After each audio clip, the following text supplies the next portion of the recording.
RCB ने IPL इतिहास का तीसरा सबसे बड़ा टारगेट चेस कर क्वालिफायर 1 में जगह बनाई। टीम ने सीजन के आखिरी लीग मैच में लखनऊ सुपर जायंट्स को 6 विकेट से हराया। इस जीत के साथ आरसीबी ने मौजूदा सीजन की पॉइंट्स टेबल में दूसरा स्थान हासिल किया। अब टीम 29 मई को पंजाब किंग्स के साथ क्वालिफायर 1 खेलेगी। बेंगलुरु के कप्तान जितेश शर्मा ने 33 बॉल पर नाबाद 85 रन बनाए, जबकि मयंक अग्रवाल ने 23 बॉल पर नाबाद 41 रन की पारी खेली। विराट कोहली ने 54 रन बनाए। कोहली ने मौजूदा सीजन में 8वां और ओवरऑल 63वां आईपीएल अर्धशतक लगाया। उन्होंने आईपीएल में सबसे ज्यादा 50 लगाने के मामले में डेविड वार्नर को पीछे छोड़ा। ऋषभ पंत ने 61 बॉल पर नाबाद 118 रन की पारी खेली। उन्होंने 11 चौके और 8 छक्के लगाए। मिशेल मार्श ने भी अर्धशतक लगाया। महाराष्ट्र के धारशिव में मूसलाधार बारिश का कहर। पुलों पर बहते पानी से यातायात बाधित। जान जोखिम में डालकर पानी से भरे पुल पार कर रहे हैं नागरिक। लगातार बारिश के कारण धारशिव के कई प्रमुख सड़क मार्ग जलमग्न हुए। यातायात व्यवस्था बुरी तरह प्रभावित। कई घरों में घुसा बारिश का पानी। महाराष्ट्र के जालना में भी टूटा मूसलाधार बारिश का कहर। कई इलाकों में बाढ़ जैसी स्थिति। लोग घरों में कैद रहने को मजबूर। प्री मानसून की बारिश में ही खुला प्रशासन की तैयारियों का पोल। महाराष्ट्र के वाशिम में नालियों की सफाई नहीं किए जाने के कारण कई दुकानों में बारिश का पानी घुसा। लगातार हो रही बारिश के कारण महाराष्ट्र के अहिल्यानगर में फंसे लोग, पुलिस और आर्मी के जवानों ने रेस्क्यू कर बचाई लोगों की जान। महाराष्ट्र के अकोला और सतारा में लगातार बारिश ने बढ़ाई लोगों की परेशानी। बारिश के दौरान बाइक को कीचड़ से बचाने के लिए कंधे पर लेकर चलता दिखा युवा। हैदराबाद में भी मूसलाधार बारिश ने मचाई तबाही। कई इलाकों में भारी बारिश के कारण जगह जगह जलभराव। वाहन चालकों को करना पड़ रहा है दिक्कतों का सामना। राजौरी में तेज आंधी तूफान का कहर। कई इलाकों में पेड़ गिरने से गाड़ियां क्षतिग्रस्त। आम जनजीवन बुरी तरह प्रभावित। महाराष्ट्र के सोलापुर में बाढ़ के पानी में फंसी बस। 27 यात्रियों की आफत में आई जान। फायर ब्रिगेड और पुलिस ने बचाई जान। 5 मई को जारी बेमौसम बारिश की सबसे ज्यादा मार प्याज पर पड़ी है। महाराष्ट्र के नासिक में 3000 हेक्टेयर से ज्यादा प्याज अब तक बर्बाद। घाटी में बदला मौसम का मिजाज। पहाड़ों से लेकर मैदान तक जबरदस्त बारिश। श्रीनगर में भी जमकर बरसे बादल। जनजीवन बुरी तरह प्रभावित।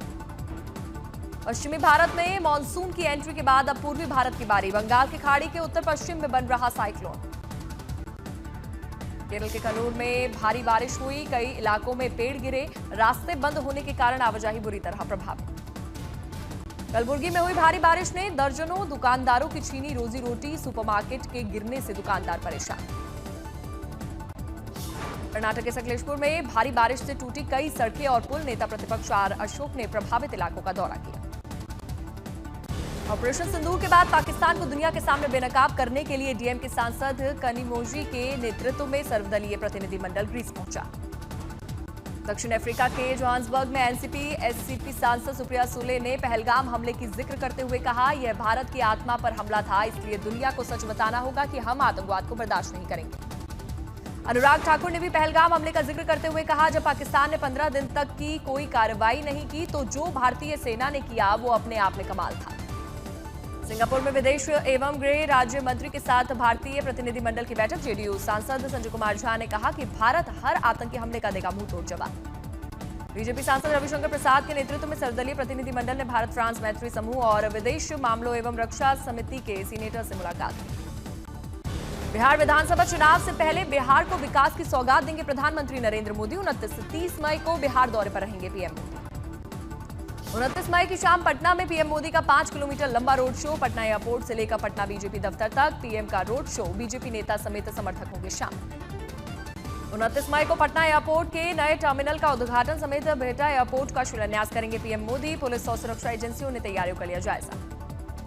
पीएम के दौरे को लेकर जेडीयू ने शुरू की स्वागत की तैयारी। 6 जिलों के जेडीयू कार्यकर्ताओं को दी गई जिम्मेदारी। यूपी में लागू हुई केंद्र की रावीर योजना। सड़क दुर्घटना में घायल व्यक्ति को अस्पताल ले जाने पर मिलेगा 25,000 का इनाम। ऑपरेशन सिंदूर को लेकर विशेष संसद सत्र बुलाने की मांग। टीएमसी सांसदों के सुबह 11 बजे संसद में फिर से इकट्ठा होने की संभावना। पीएम को लिखा था खत।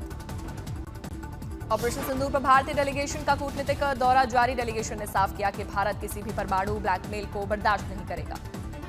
कर्नल सोफिया के खिलाफ एमपी के मंत्री के बयान पर आज सुप्रीम कोर्ट में सुनवाई। कैबिनेट मंत्री विजय शाह मामले में एसआईटी ने रिपोर्ट सौंपी। आज गुलमर्ग में अब्दुल्ला कैबिनेट की अहम बैठक। दोपहर 12 बजे मंत्रियों और अधिकारियों के साथ उमर करेंगे विशेष मीटिंग।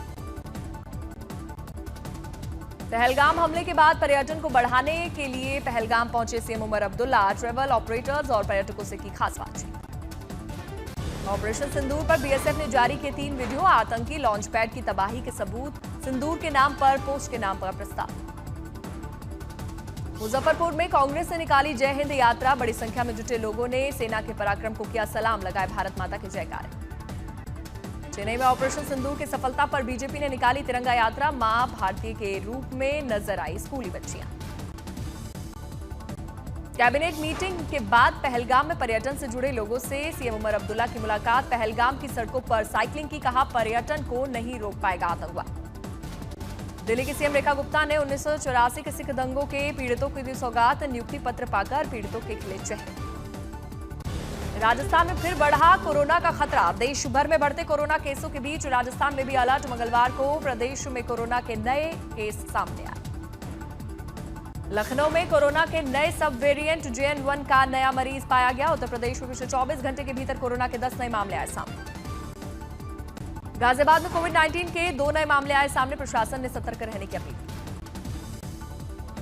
लोकसभा अध्यक्ष ओम बिरला से मिले 24 सदस्यीय श्रीलंकाई संसदीय प्रतिनिधिमंडल, नए संसद भवन में हुई वार्ता। हिमाचल के कार्यवाहक डीजीपी बने अशोक तिवारी, गौरव सिंह को एसपी शिमला का एडिशनल चार्ज, ओंकार से सभी विभाग वापस लिए। हिमाचल प्रदेश पावर कॉर्पोरेशन के चीफ इंजीनियर विमल नेगी मौत मामले में हुई कार्रवाई। दूसरे चरण में 69 हस्तियों को पद्म पुरस्कार, राष्ट्रपति द्रौपदी मुर्मू ने किया सम्मानित, पीएम मोदी और उपराष्ट्रपति रहे मौजूद। मशहूर लोक गायिका शारदा सिन्हा को मरणोपरांत पद्म विभूषण से सम्मानित किया गया, कला लोक संगीत के क्षेत्र में योगदान के लिए दिया गया सम्मान। पद्म भूषण से सम्मानित की गए भारतनाट्यम नृत्यांगना शोभना चंद्र कुमार, कला लोक नृत्य के क्षेत्र में इनके योगदान के लिए राष्ट्रपति ने सम्मान दिया। राष्ट्रपति ने ग्रैमी विजेता रिकी केस को पद्मश्री पुरस्कार दिया, रिकी केस पीएम का जताया आभार। आयकर विभाग ने बढ़ाई इनकम टैक्स रिटर्न भरने की तारीख, अब 31 जुलाई की जगह 15 सितंबर तक मिलेगा मौका।